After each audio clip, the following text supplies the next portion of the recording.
Just a quick reminder guys, these narrations are best enjoyed with headphones on. Hey everyone, this week I review Playful's newest platformer. Is this game lucky enough to become top dog, or in this case, top fox? Let's find out.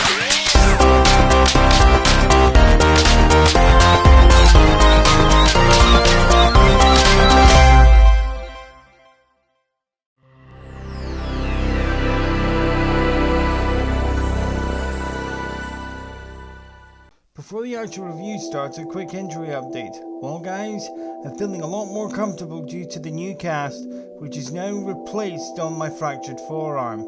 I'm experiencing a lot less pain due to its lightweight design. However, it turned out that I also fractured my wrist, so I'm still on the mend for quite a while. It is anticipated that the bones will take around 5 to 11 weeks to completely heal. However, there is always the risk of my fractured bones may fall out of place. Due to my epilepsy, they've decided not to operate it, only because of the risk of the anesthetic. To be fair, I've been more than enough surgery for one lifetime. Anyway, back to the review.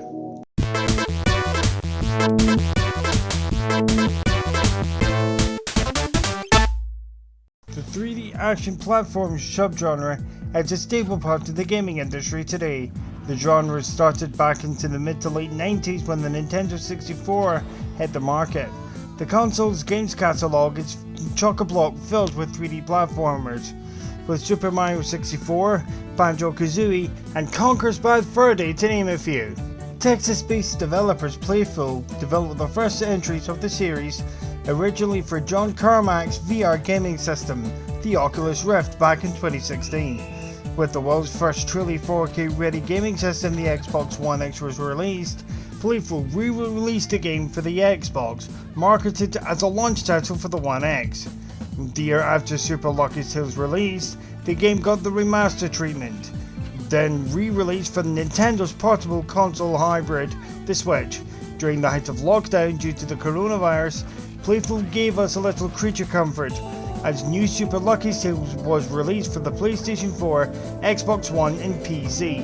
You play the part of a little fox, Lucky Swifttail, who embarks on a quest to help a sister and fellow member of the Guardian Order, Lyra, to restore the Book of Ages, after an attack on Lucky's homeworld by collecting all the pages, which are scattered throughout the various levels of the game.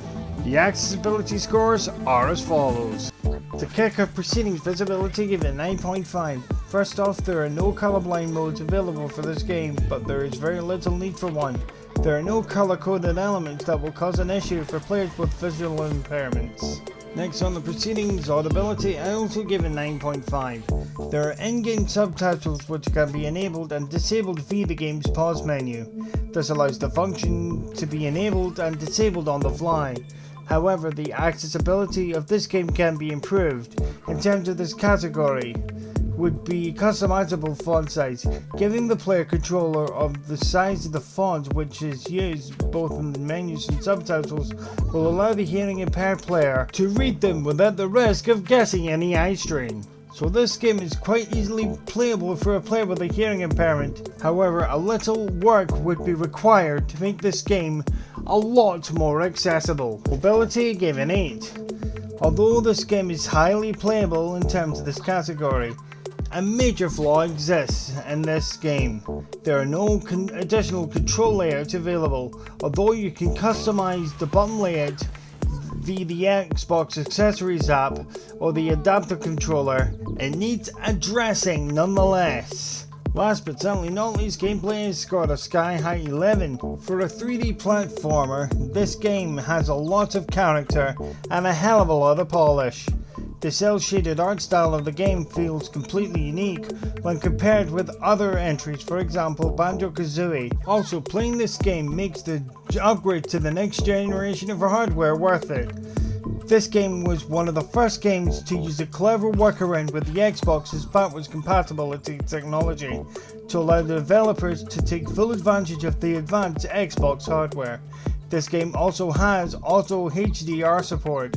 If you own a television or monitor compatible with high dynamic range or HDR and on an Xbox Series S or X console, the graphics you will see while playing this game will look a lot more vivid. Also, if you have an Xbox Series S or X console, the game can run at a silky smooth 60 frames per second.